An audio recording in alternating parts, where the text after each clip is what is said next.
another week. This is the Funding CEO and Meta Marvin, aka Marvin. But hopefully we done took the claim of fame of the Funding CEO, guys, and that's had a whole lot to do with my perseverance through this whole journey of building this business model. A little bit of I would say the inspiration, it came from via, I've always had some good stock, good mentors around myself, and, had brilliant businesses. I got to get up under a couple, amazing guys and, plank owners, if I would say, because it was first time that I'd ever, worked with definitely an Afro-American man that had, that actually was a owner of a semi-pro baseball team.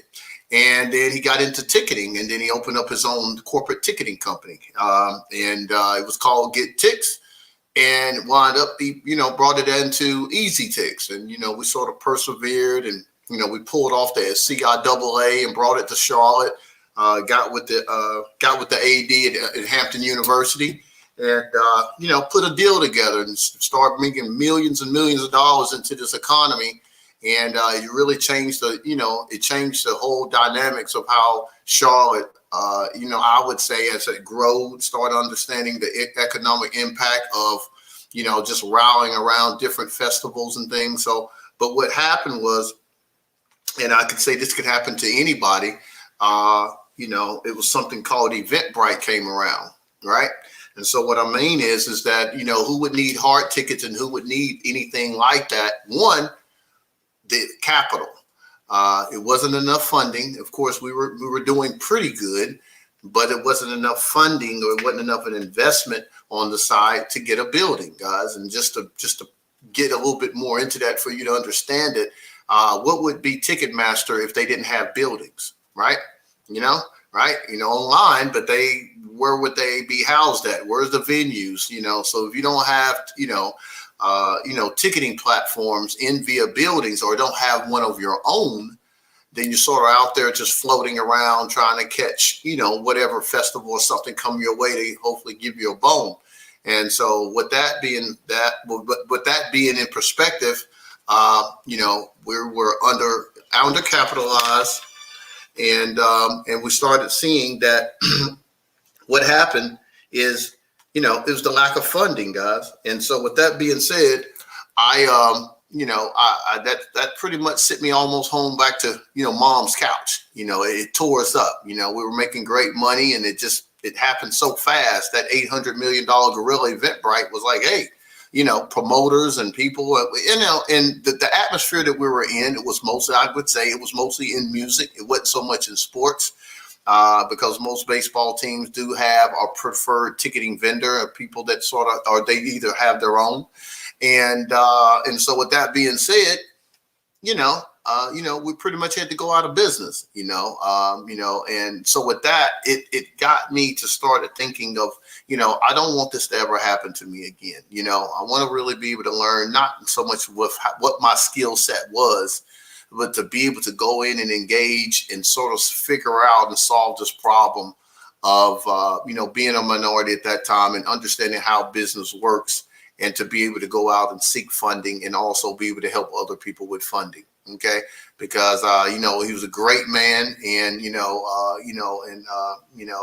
sad to say a few years after that, he transitioned. I think it was a little bit too much for him. It was his baby. He worked his whole life to get there. And I really think it played a real big toll on him. And, and I've seen that happen to, another colleague of mine that was, I would say it was a mentor as well.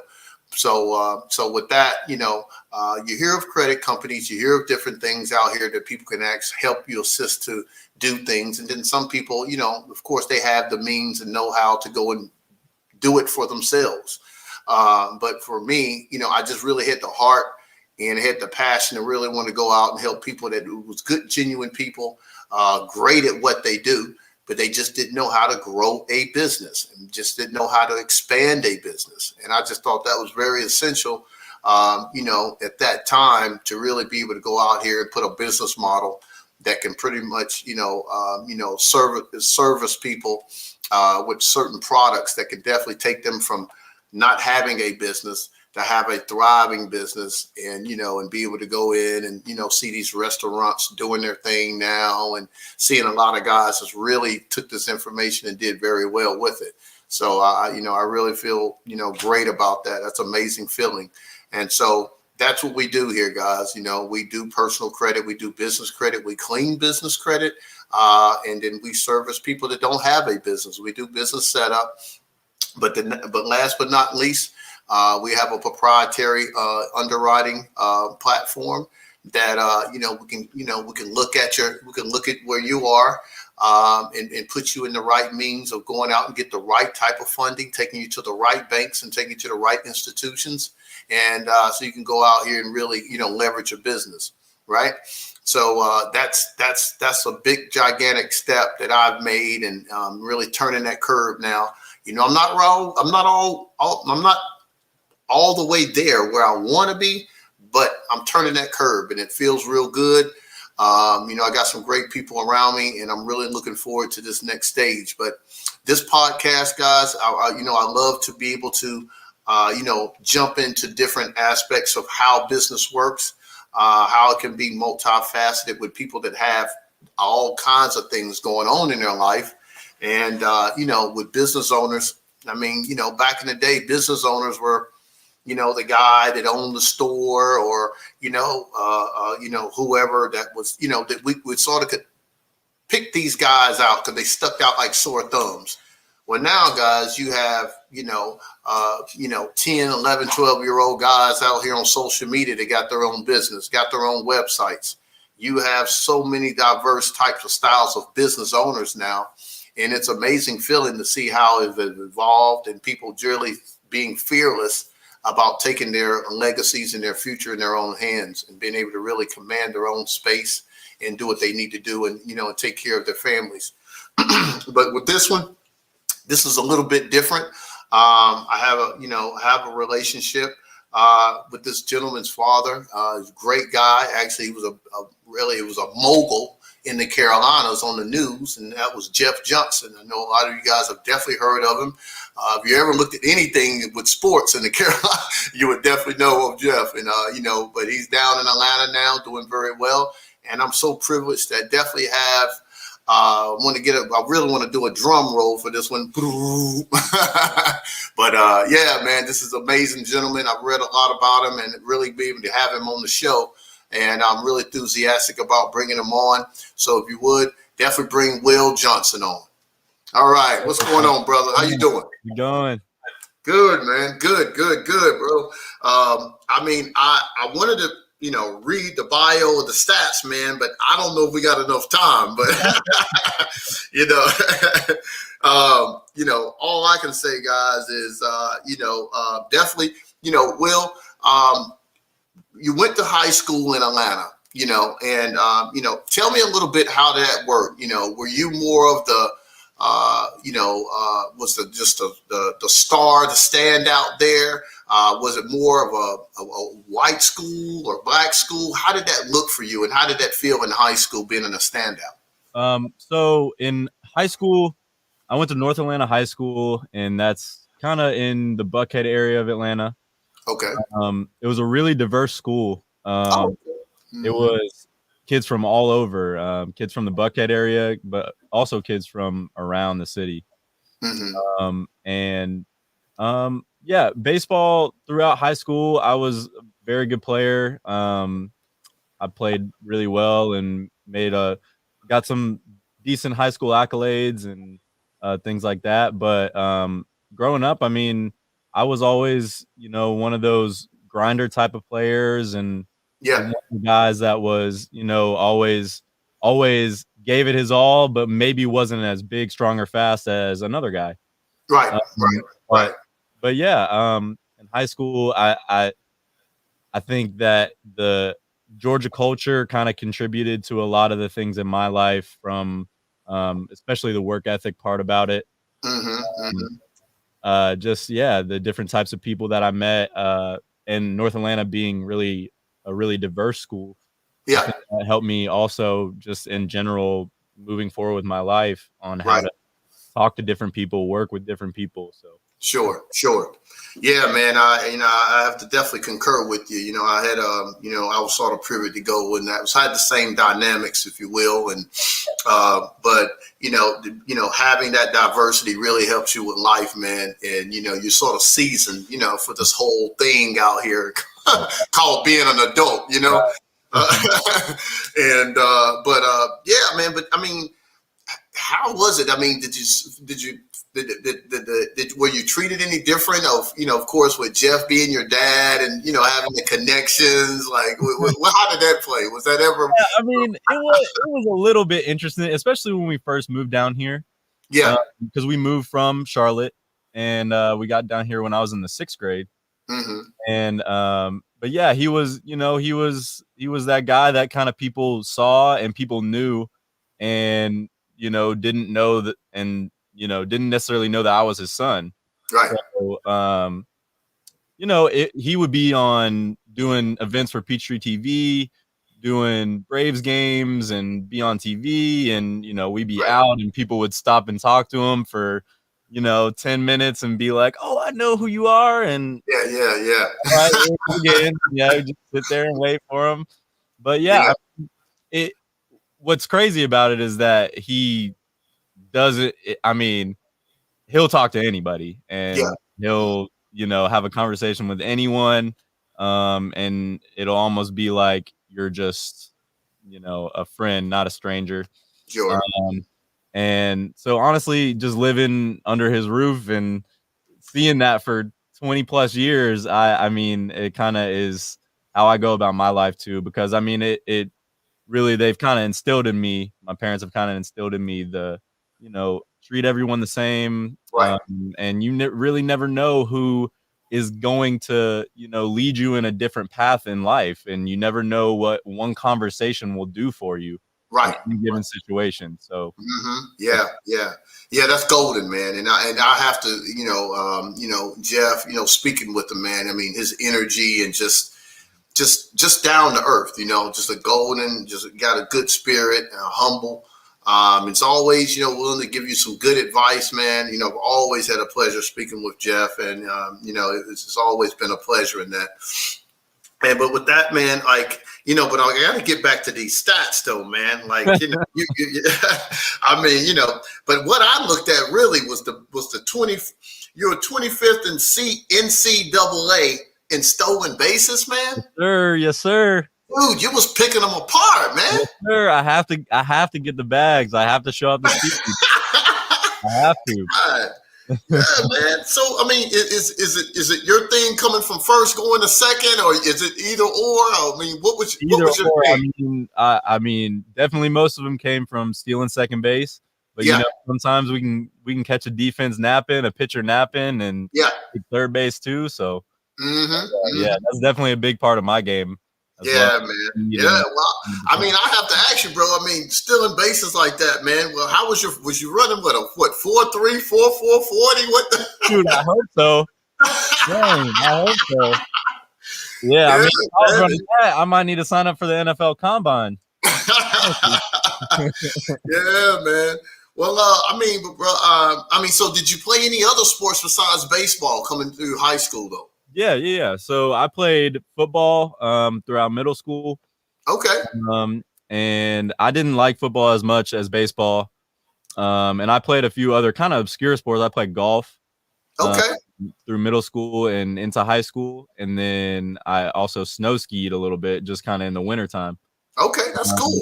Oh, yeah, man. Well diverse, man. So what position did you play in football? What'd you say? I'm sorry? I said, what position did you play in football? Wide receiver.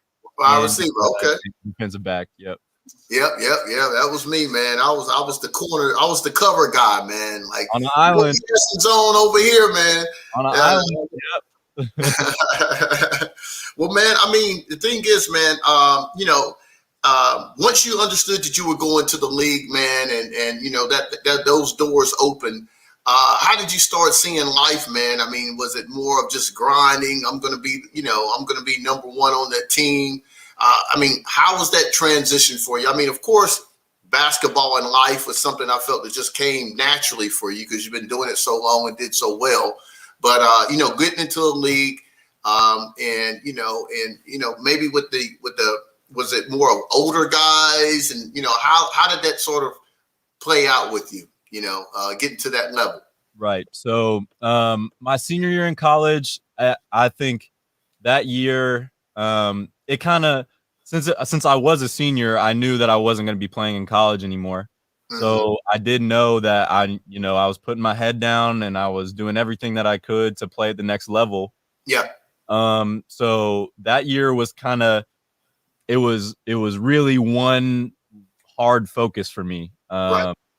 But then kind of, and the timing is going to be pretty interesting here, but then right after my senior year, I started playing in a league and got done with that year, had a good year. But as soon as you get there, even first day out there, I walk in the clubhouse, you have a manager and you have 4 or 5 coaches above you. They're your boss. And you sit there, and then there's, and we're all grown at this point, but you're sitting in there and you're like, okay, well, I'm also playing with grown men now versus playing with college freshmen.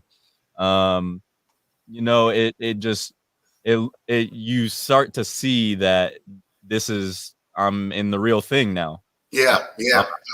This is, these are people's jobs. These are people's livelihoods. And as soon as you're dropped into it, there's no waiting around. It's your job. And you really have to get after it. And it's something you can keep the game and everything, just like it was, because it's a kid's game at the end of the day. But you notice right away that it's very different in terms of just how prepared you have to be every day for something. How you have to treat it so professionally. Anytime you're even off the field, you're representing another organization. Yeah. So, you just realize that pretty quickly. And once you're in that arena, you have to be completely focused when you're in that present time. So yeah. I mean, that's a different thing when you got people that, hey, this is my life. This is how I get paid. This is how I take care of my family. Food on the table. Yep. That's a whole different ball game. So, I mean, during this whole time, of course, for me, man, my favorite probably player, because I was probably played more football than anything. That was my favorite sport, and it was Tony Dorsett that played for the Cowboys, man. I don't know if you remember TD. Oh, might be ahead of your time. Tony Dorsett, man. That was my guy, man. And so, who was your favorite baseball player, man? Or would you say for all time? Who would you?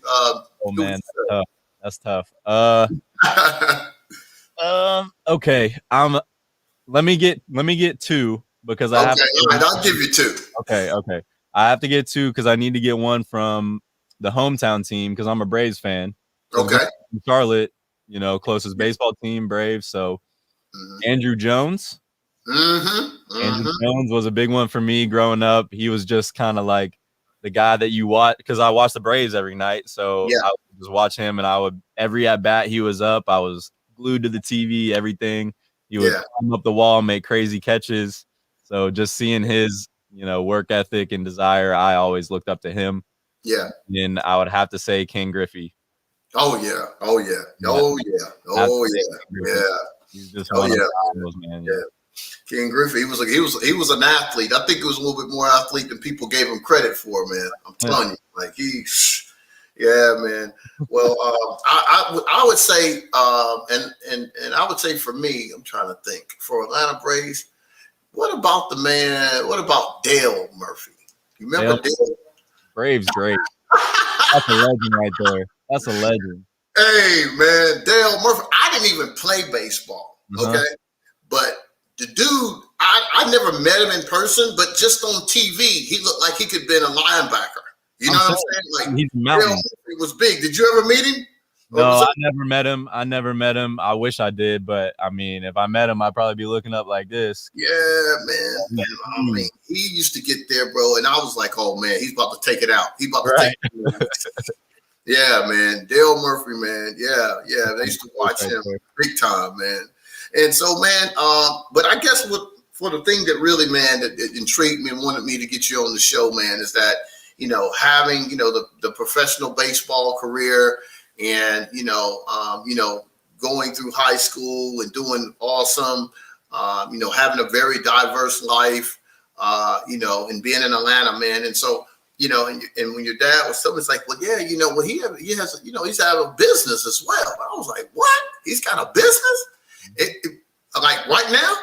He was like, yes, and but that's intriguing to me, man, because you don't. I mean, of course, I know that professional athletes, of course, they're not putting everything in one basket. I know that, some of them are a little bit more entrepreneur minded and doing certain things and making sure they're, have different revenue streams. But yeah, man, it just hit home with me. And, could you tell me a little bit about how that came about and what made you sort of, feel like, hey, I need to, have my own business, and how did that even, come about? Yeah, for sure. So the timing of it is pretty interesting because I mean, with everybody, once March of last year happened, once coronavirus hit, Oh, uh, yeah. we were all inside. We were all sitting there waiting on what our future plans were gonna do. That we had, things scheduled for early summer and the rest of that year. We were kind of just sitting around waiting, and um, I would definitely say that because in college, I've always had an entrepreneurial spirit for Yeah. sure. Uh, Mm-hmm. even in high school and everything, but in college, I was really just focused on baseball. Mm-hmm. Um, but once we were in quarantine and we just had all this time to ourselves, I really dove hard into Mm-hmm. hitting, you know, Right. all of my sources, YouTube University, Yeah. yeah, everything, just doing research every night, and I'd really just figured out the importance of a lot of different things, just the concept of ownership, Yeah. um, Yeah. the concept of just having assets, a lot of different things that I wasn't blind to before, but Right. it just wasn't on my mind. Right.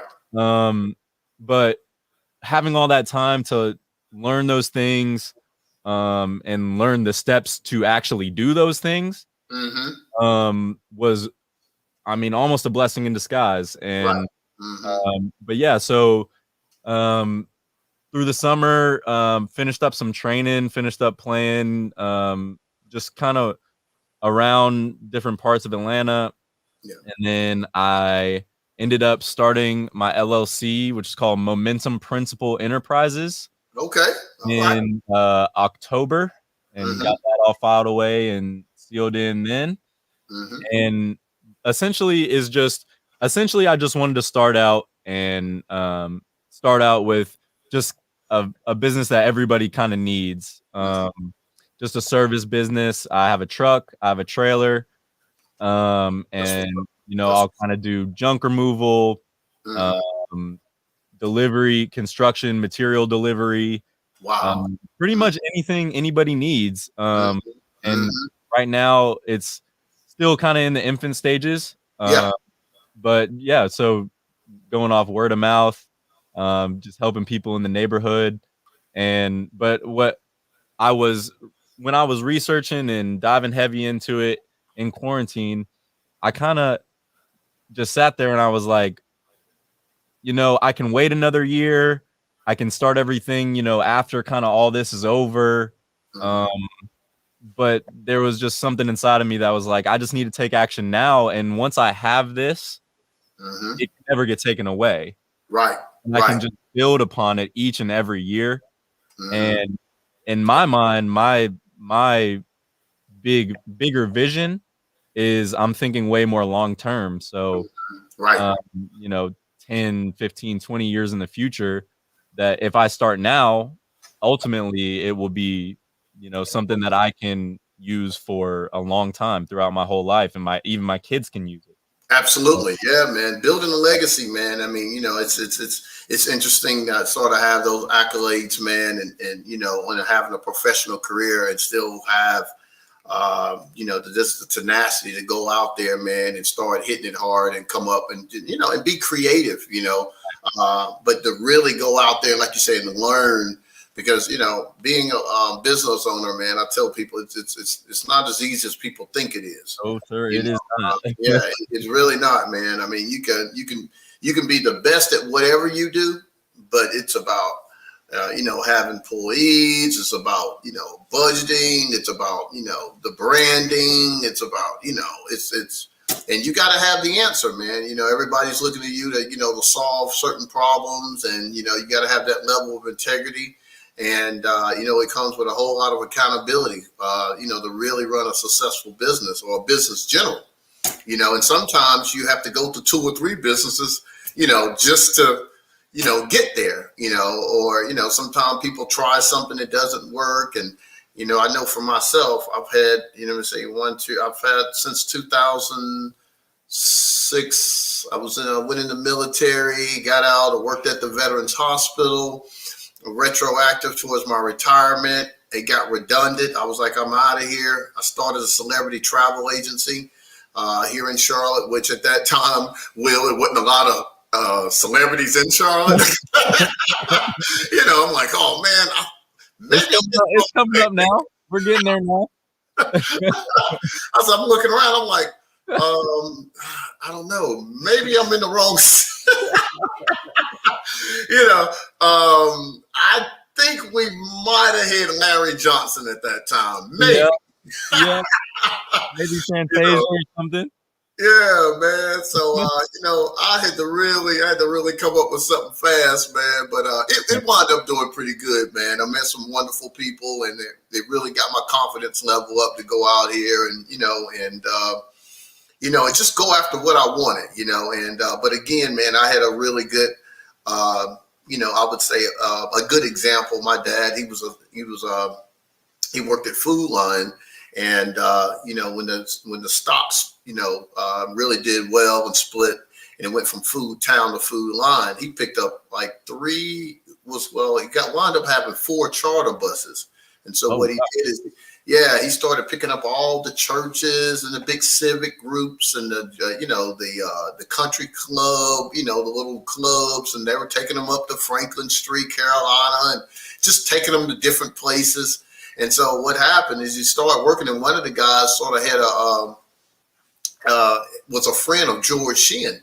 And at that time, and he wound up getting a deal with the Hornets, man, picking them up, with their away games. Right. And picking them up at the airport and bringing them. I mean, that's just those, but that really, being a kid and being able to see that, man, that was like, oh, okay, wow, this is interesting, sitting there and being able to really be around that camaraderie and that type of level of people. So it sort of, for me, when I did get back out here, it sort of set the tone on, how I networked and how I thought about things and how I sort of, it sort of came to me, what people would have problems with, it came so naturally to me. Right. I think that's something that goes into the whole environment thing, whatever environment that you're in. And I think that's kind of what has helped me with the business side of my life, that baseball has helped me with. There's so many of the attributes you were just naming, accountability, perseverance, just anything like that you're going to need for business. I've gotten that from athletics my whole life. Yep. And those things are non-negotiable in both areas of my life. I like that. Right. So, I mean, exactly.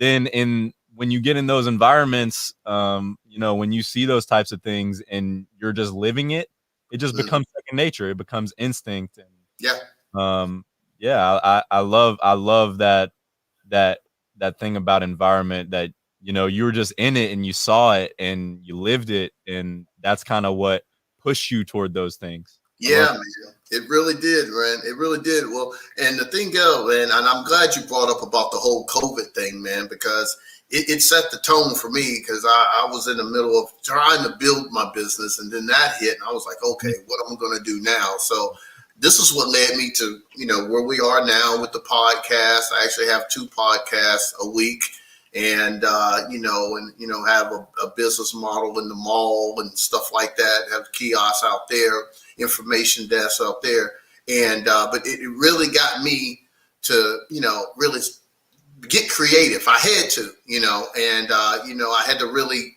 sort of persevere and sort of just go out there and just say, hey man, I got to do it. If not, I got to eat, I got to live, and it wound up really, I would say, lemons to lemonade, man. It came out, it really came out well for me.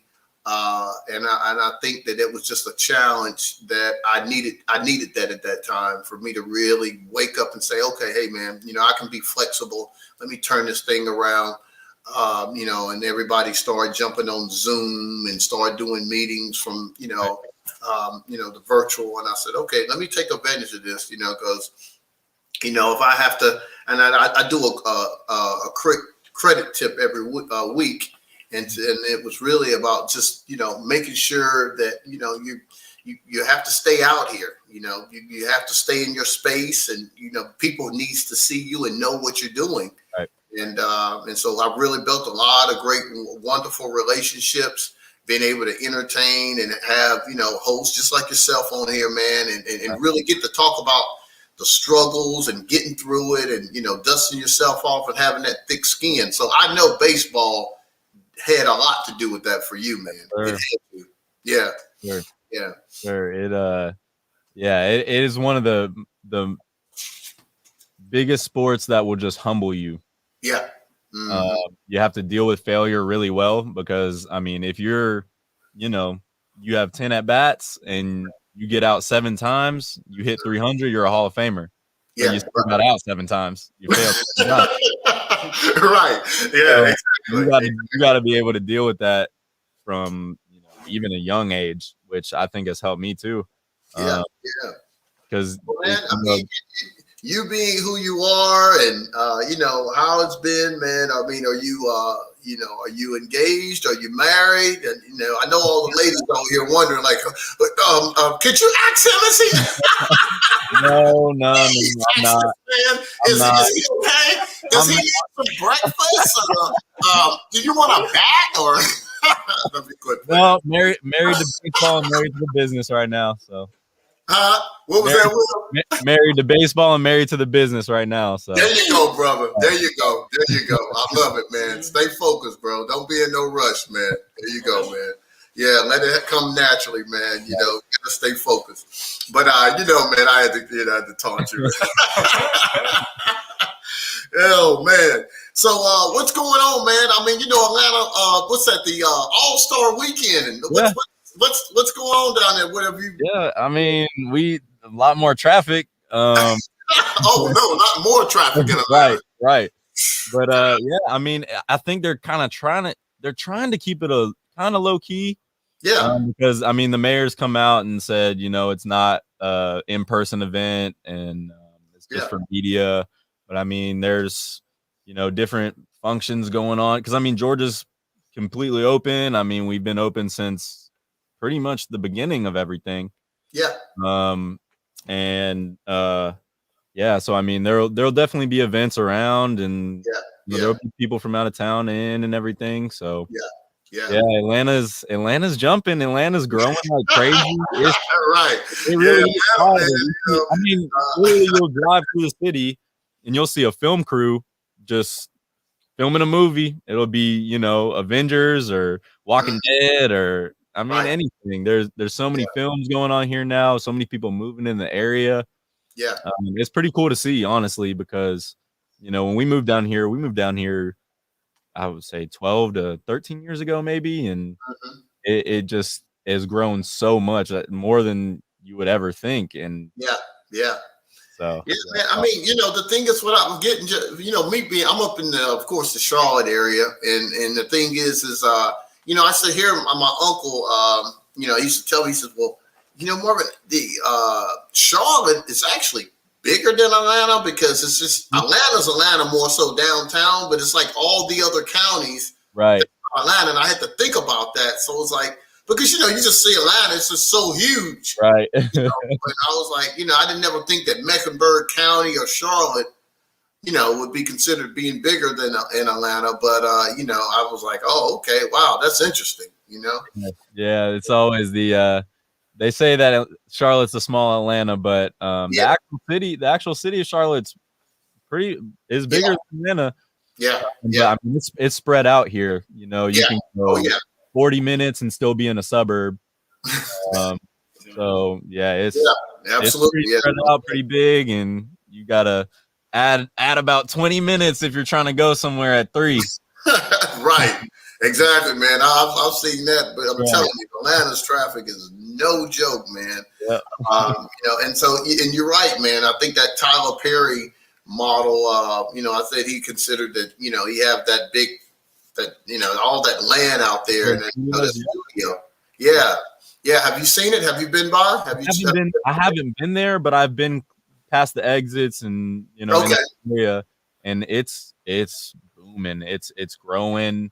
That's bringing so many jobs into the area. That's good, man. That's good. And it's giving the city different ways to have, young people get jobs.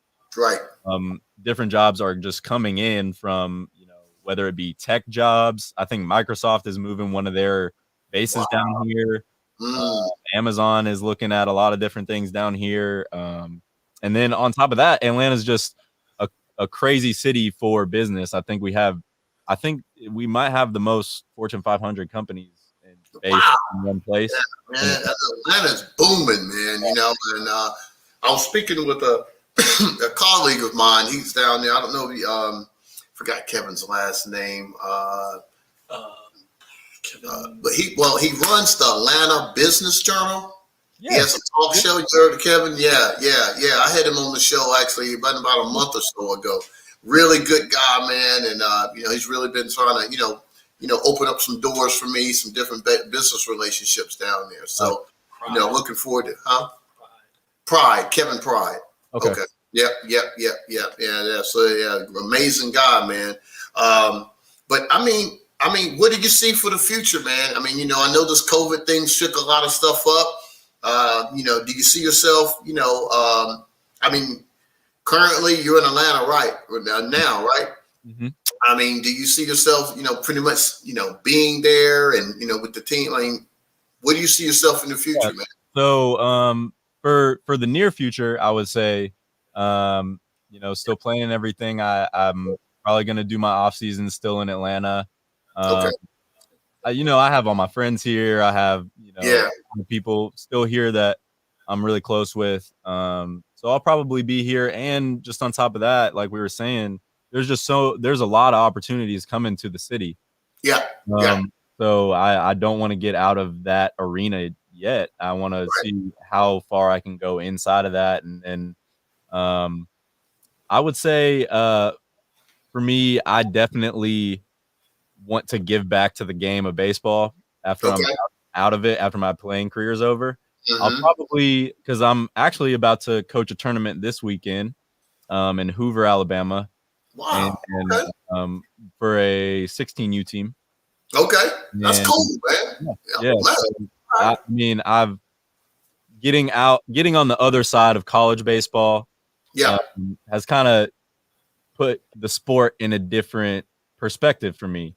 Mm-hmm. I kind of see it from both sides now, from kind of the coaching aspect and the playing aspect, because there's kids that are still in high school that'll talk to me every now and then, and I'll just kind of try to keep pushing them in the right direction, the right path, everything that I've learned. I want to give back, because it took a village for me to get where I am right now. Right.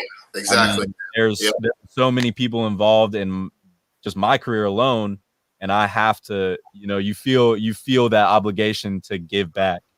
Yeah. You feel that to really help the younger generation. So I will definitely be doing a lot with that, with coaching, and That's what's then on up. top of that, letting them know about being a well-rounded person. Yeah, absolutely. Letting Yeah. them know, like, at a certain point, you're gonna have to hang them up, whether you're retiring after a 10-year big league career, Mm-hmm. or you get injured.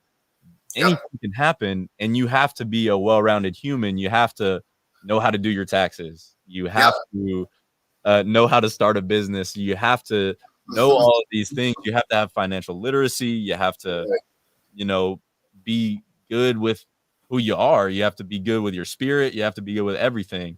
Yeah. Yeah. Um, Right about that. and I think if we kind of push the younger kids in that direction, Mm-hmm. and most likely they're still going to be fully focused on baseball. But if Mm-hmm. they just think about it for a second, I guarantee you they're starting off better than I was in that position, because that's all I was thinking about. Right, exactly. There you go, man. That's what, man. I mean, this last weekend, man.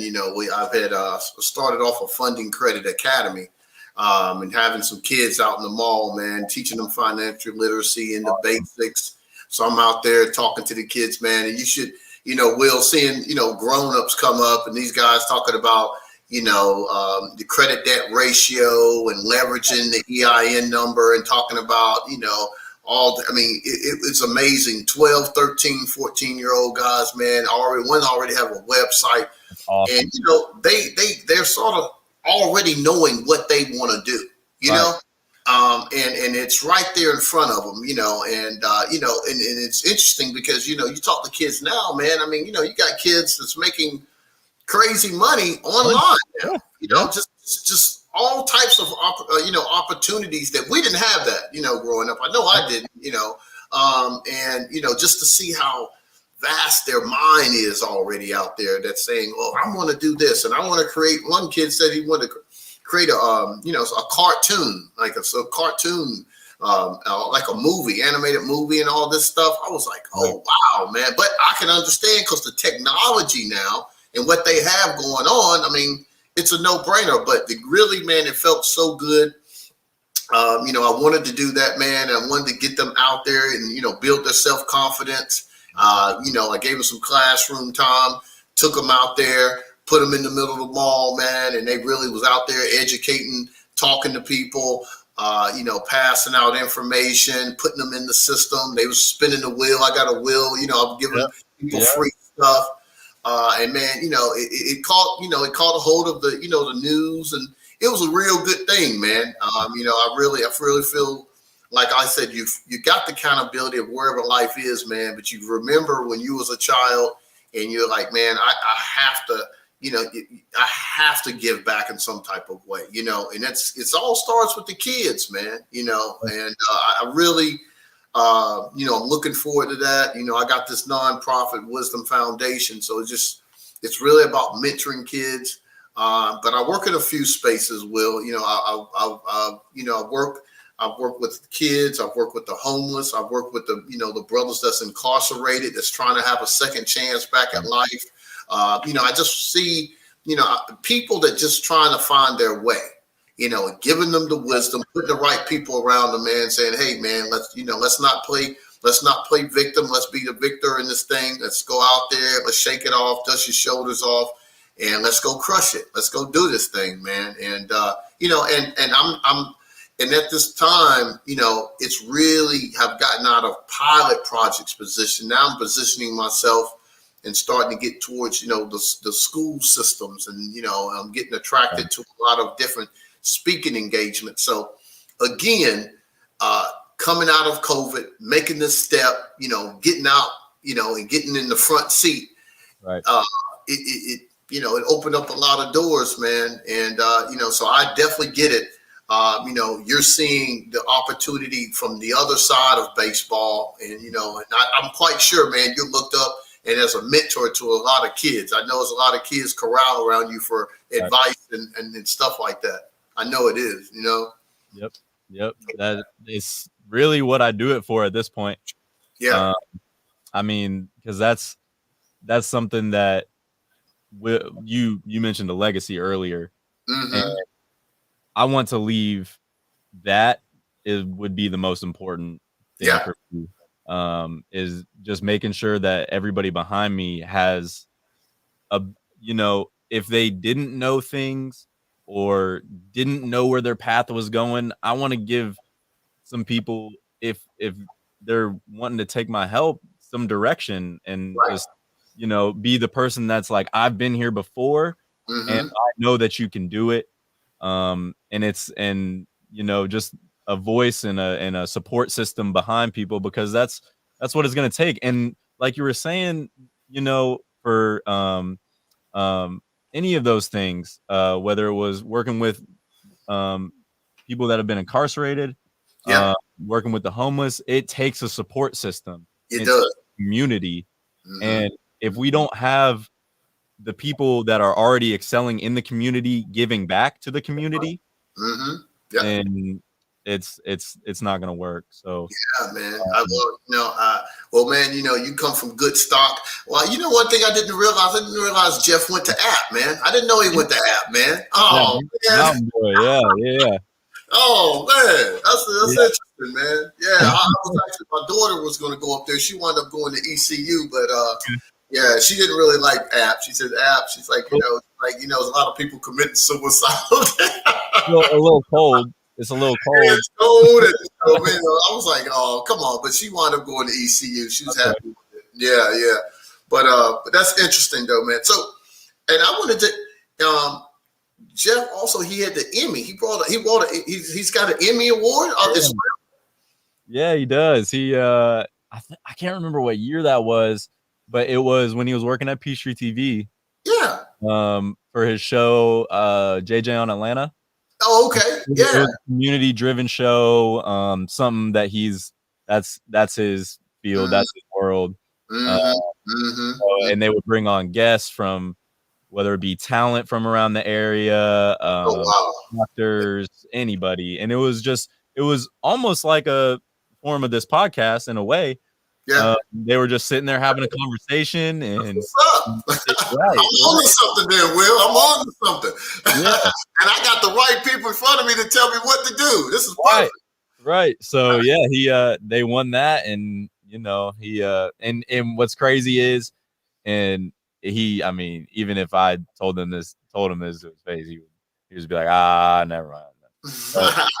He's just so humble. Like, he even won the damn trophy, and I got back and I was like, oh my God, great job. Like, you won an Emmy. Like, you won an Emmy.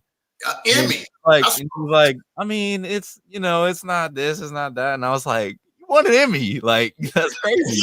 Come on, Bob. Come on, man. Give it up. Emmy. Right. Wow. But yeah, that's Jeff, man. I mean, he's just, I don't know, man. He's just an amazing guy. And, like I said, man, he did a definitely good job, with you, man. And, you saying like you carrying the torch, you're going out doing some amazing things, man. I'm glad to know you're definitely community oriented. And, you start to seeing the bigger picture from entrepreneurship, baseball, just being an accountable adult, period. And, just not taking nothing lightly, man, because like you say, we can, nobody's really guaranteed anything out here, man, Right. And, opportunities out here, and we gotta just take action. Yeah, you do. And that's what I love. I thought about this show. I was like, definitely I know that you're, being a player, being a competitor. I've always went at business as being not much competitive driven, but just, competing against myself in a way. Right. And, just trying to stay focused and just going at it, just going hard, man, just going hard, but, at the end of the day, you start looking at it, you get older, and now I'm understanding again, well, just like in baseball, man, you learn how to play smarter, Right. You play the game, but you know how to play smarter, Right. And, but what's the soft spot in baseball, man? What you really enjoy, man? Is it being up at the plate, man, or being on first base about to steal off on second, or What's Yeah, your thing, man? there's so many things about the game that I love. And I mean, in game, I would say there's no better feeling than hitting a home run. Yeah. Oh yeah. Right. When Right. you're in the box and you know you're about to hit something and you know like it's coming, and then Yeah. it happens. There's no better feeling. But Yeah. I mean, honestly, even around that, Yeah. um, my best memories of any baseball related anything was, being on the bus for 8 hours in college with all my teammates, or Yeah. Right. and it sounds crazy, but waking up early for workouts and being dirt tired and going there, just making those memories, and Yeah. it's all the little things that Right. you look back on it and you're like, that was amazing. Like, Yeah. I miss that so much. And it's kind of hard when you're in the middle of it, but and that's something I try to do every day, is just sit there, look around, and be like, this is amazing where I'm at, where my Yeah. feet are, Mhm. and just try to stay present in all the moments. But yeah, I would say the memories from just all the little stuff, going out to eat, Yeah, man. You know, riding your, the your bus. story, your story sort of models, the way you look at the game, your love for the game, and I can see why you've done what you've done, and excelled in so many areas in the game. Because it sounds to me like a Tom Brady story, man. You know, Yeah. Tom Brady. I've never seen anybody that focused. Like I've never seen anybody get him off his square, man. I mean, he takes a loss like a champ, but he goes into the game, man. I mean, but to be just that leader, like I can only imagine being able to to play or to be able to compete with somebody like that, man. Because Tom Brady brings a whole different. It's not even about the game; it's just the mindset, It's a whole different dynamic. And I would say that we are similar in the fact that we probably both dive very deep into the game and how we study it, and in how we focus on being prepared. Yeah, Uh, because I mean, I just love the game and I'm passionate about it so much. And I bet it's the same for him. yeah. You just do it because you love it so much, You and love it. You love the game, right? it's a laser focus that you can't even describe, really. Yeah, man. I mean, the guy, man, he's I think he came out sixth round out of Michigan, Right. and he had an edge, man. Yeah, he had an edge on his shoulder, man. He Not athletic, didn't yeah, run. yeah. They threw him to the curb, man. Yeah. But What? yeah, he was like, Oh, "Let's go, y'all." Yep. yeah, man. And Drew Bledsoe wound up getting hurt, and he came in after that. Will, it was over from that point. It's like, man, I think they won the Super Bowl that year, man. Yeah, Yep. and yeah. So I mean, just being at that age, man, and being able to stay healthy, and like he said, he lives and breathes football all year round. And just like LeBron, and yourself, man. So that type of mindset, it just has to be there if you're going to go out and and definitely going to be a leader, and have your teammates know you're going to bring your A game and all the time, man. So Will, is there sort of do they give you a nickname, man? All the stats you done broke, man. I mean, they call you the GOAT or what? No, not yet. Not yet. Hopefully soon. But no, I've had a nickname since I was 11, and it was given to me by Coach Murray Revis. Okay. When I played for NYO and Little League, Northside Yeah. Youth Organization, and he called me Wojo. Wojo. Oh. Wojo, and I don't know why he called me that, but it just stuck. It's stuck. It's stuck. Stuck. Okay. I honestly, if anybody yells it out from anywhere, I'll turn around, I'll look. Yeah. Oh man. Okay. Yeah. Wojo. All right. I got you, man. I got you. Yeah.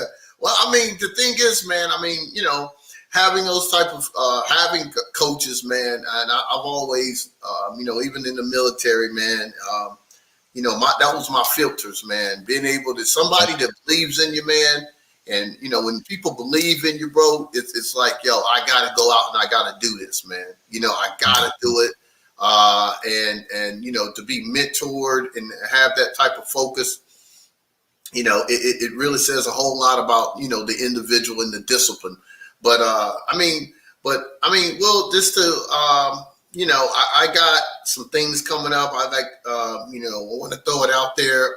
Supposed to be meeting with Matthew Knowles. He's doing a one-on-one with the business with me, man.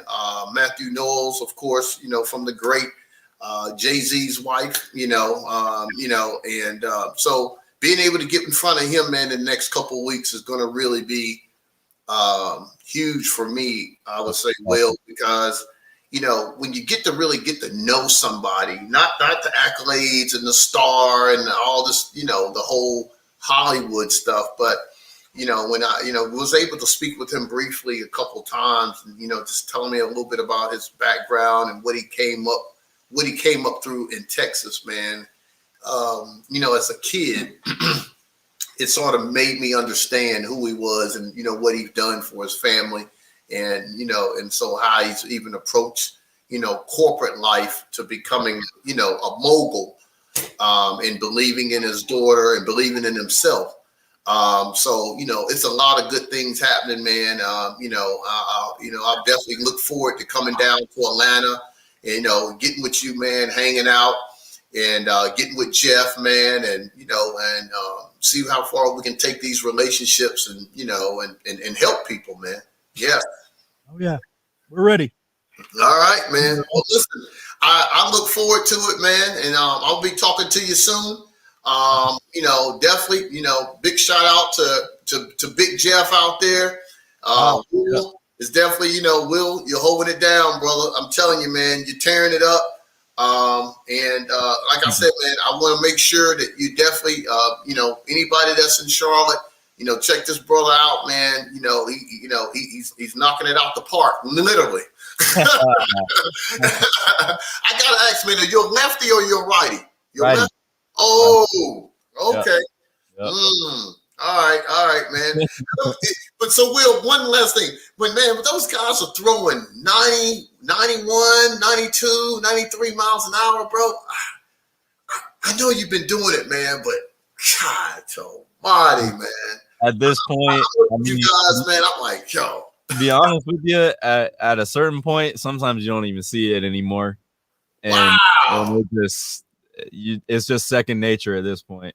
So, yeah, man, bro, goes, man. I'm telling you, because if I was out there, bro, hey, man, I'll be done stepped into the ball and be on the ground somewhere, man, and you know, laying over home plate. Like, man, Marvin, what you doing, man? I'm hot with the ball went. I don't know what. Hey, someone come get Marvin, man. Someone come get him. Oh, man, it was a totally pleasure, man, having you on the show, man. Yep. And I want to have you back, man. Let's catch up, and I'm gonna be reaching out to you soon, man. And look, congratulations to everything, man. And look, I salute you from far, brother. Keep doing what you do, man. Thank you so much. Yep. Okay, brother. We're gonna be talking to you soon, man. Awesome. All right.